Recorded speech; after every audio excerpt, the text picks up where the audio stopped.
Hey guys and girls, it is cold, it is damp, it is foggy. There's places around here in southern Oklahoma today where there are places where you can't see but maybe a half a mile. Coming home from church, we got in some areas where you couldn't hardly see at all.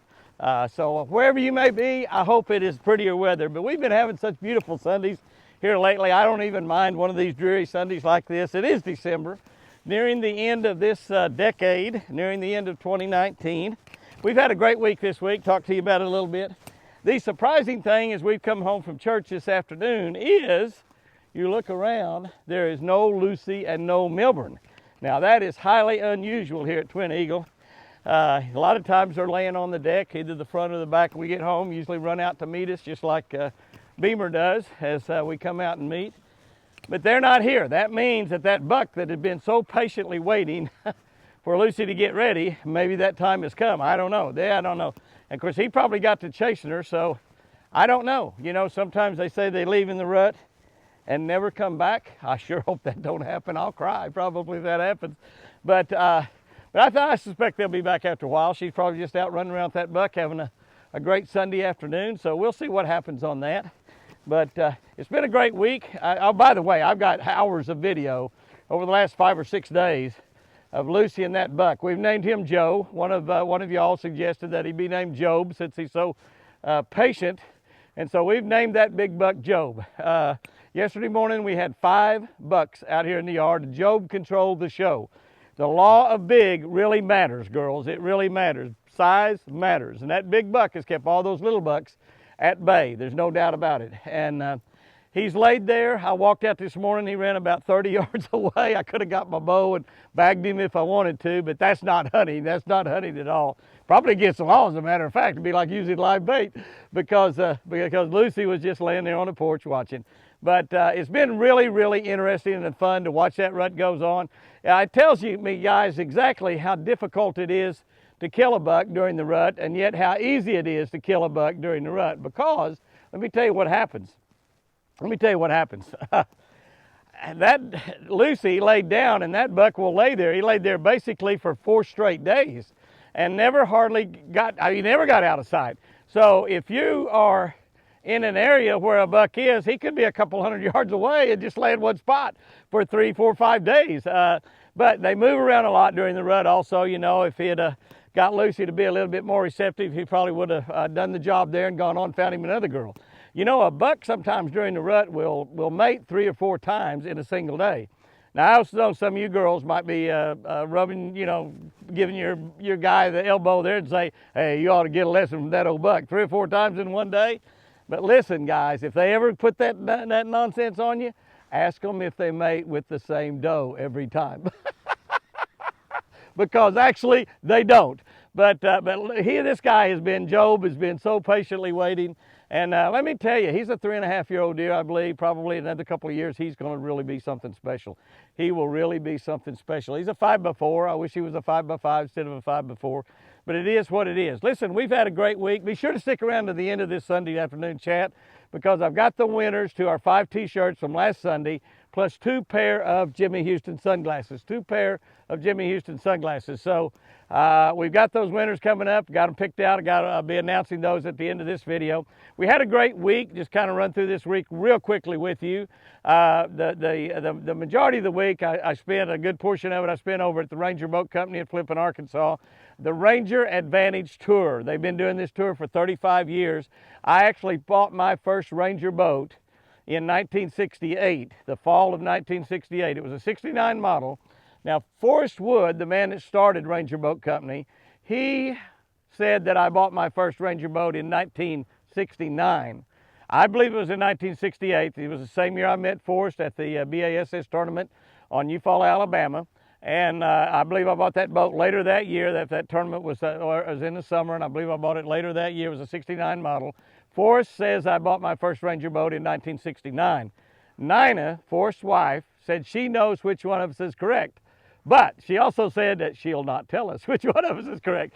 So I imagine we will all go see the Lord and not ever know if it was 68 or 69. They could probably go back and check the records at Ranger Boat Company, but nobody wants to. Nobody really cares except Forrest and I.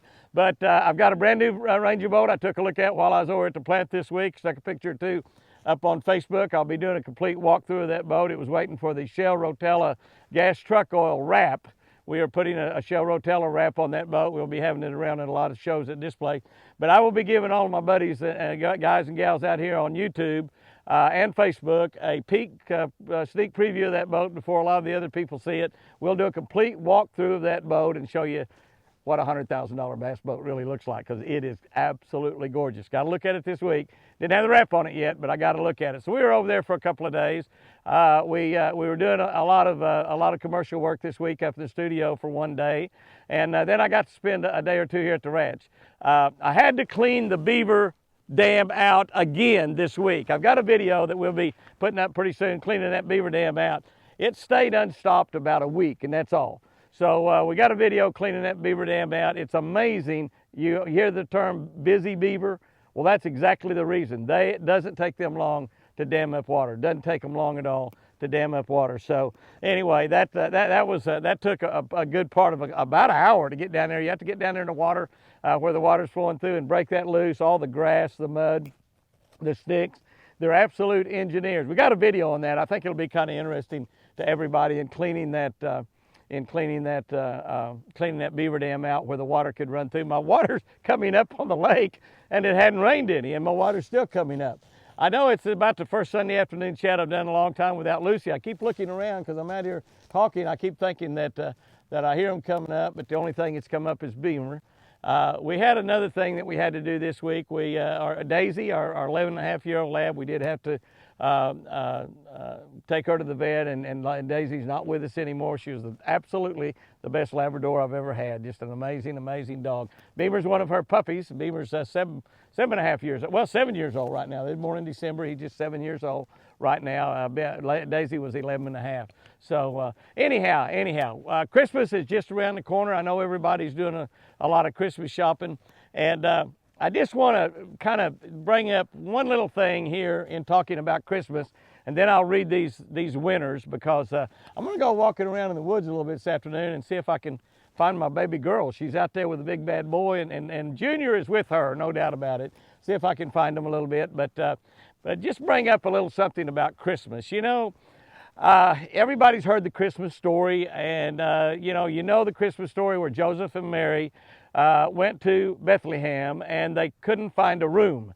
There was no room at the inn, as the story goes. And they checked everywhere around, and nobody had a room. And they actually ended up staying in a barn, and it was born in a manger. Now, the amazing thing about that whole story, to me anyway, the amazing thing about that whole story is that was planned ahead of time. God planned that. So it wasn't an accident that there was no rooms available. And we've all had that. We've all tried to check into hotels where there's no rooms. We all try to get an airplane flight and there's no seats available on the flight.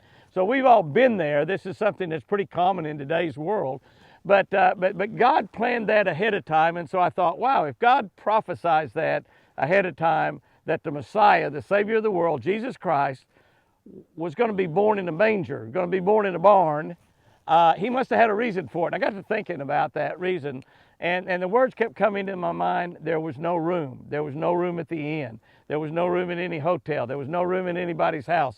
Back in those days, people took in strangers all the time. Today, we might call that a bed and breakfast, but they just took somebody in and let them stay at their house if they didn't have a place to stay. They would hang around the town square, and people would come and take them in, let them stay in their house, feed them. You know, I mean, that was just what they did.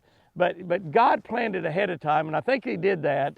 In thinking about it from my standpoint, I think about the word no room at the inn. And we've got about, well, I guess we've got about 10 days left till Christmas.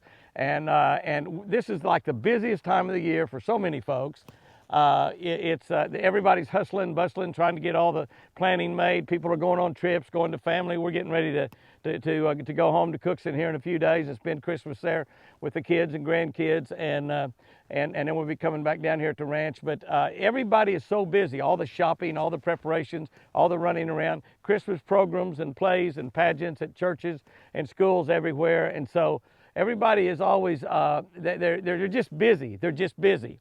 And here's one thing that I want to think about in this no room that comes to thought in my mind. And it is no room in our heart, no room in our life, no room in our busy schedule for Jesus. And here's what I'm kind of thinking about that we all should be doing.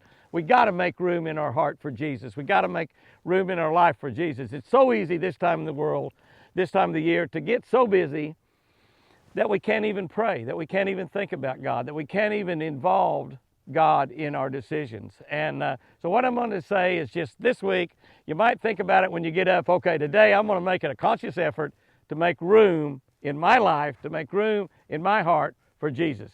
And I'm going to make room for God in my decisions. I'm going to keep God first in my life. It's real easy to say that we keep God first in our life, but it's really difficult to do because there's so many things out there trying to crowd God out of it. To get that where God has no room left in our heart, no room left in our day, no room left in our schedule for Him.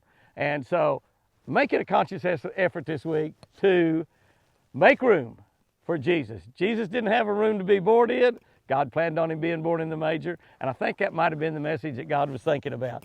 All righty, we'll be having a brand new Monday morning devotional tomorrow morning. We've only got about 1 or maybe 2 left this year, and then we'll start doing those devotionals every single day. Share all this with your friends. Our Jimmy Houston YouTube channel is growing a little bit every day. We have added about 1,000 this month, which is real good. I think a lot of that's thanks to my buddy Daniel Arms, who gave me a little plug over there on his channel. I talked to Daniel today, talked to Houston today. They're doing great. We actually talked about going fishing sometime this spring. Houston's wanting to come over here and visit Lucy. I'm kind of wanting to find Lucy myself. I know she's running around with the guys out there. All right, let's read these t-shirt winners out here, and then we'll call this off because it's really cold out here today. All right, here you are. If you've won a t-shirt, you need to get in touch with us. The easiest way is to you can give a messages here. You can give Chris a call on her pecan phone. We are still taking a few orders for pecans. We have shipped out so many pecans this year. We got about the last 1 or 2 trailer loads to pick up and take to the processor. We may be on the last one right now. It's about half the way full right now probably. But if you win a t-shirt or you win sunglasses, you can call Chris on her pecan phone or order phone. That's area code 580-618-7260. That's the number right there to call Chris on her pecan phone and give us your t-shirt size and your address where you want it sent to.